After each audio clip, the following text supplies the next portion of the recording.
আমার রাইজ আপোনালোকক অকমান সহায় কৰিব। আমি অসমৰ সন্তান, আমি কোনো পাপ কৰা নাই, কোনো অন্যায় কৰা নাই, কোনো চুৰ কৰা নাই, কোনো ডাকাত কৰা নাই, ভালো মানুষ। আমি ঘরে জীবন যাপন করে কাজ করে খাই, আমার ঘর থেকে উঠে আন না।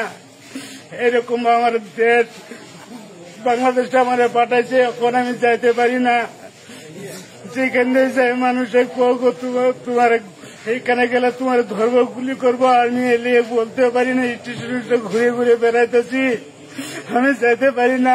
এখন আপনারা অল্প আলাপ করেন, আমার দেশে পাঠান, আমার বাচ্চা পুরাবানের কাছে আমি যেতে চাই।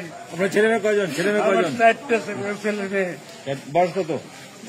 বয়স আমার এক পোলাটা 22 বছর, আরেক পোলাটা 10 বছর, আর ছোট বুড়িটা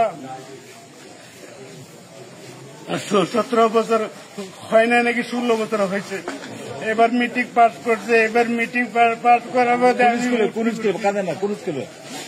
স্কুলের নাম কি?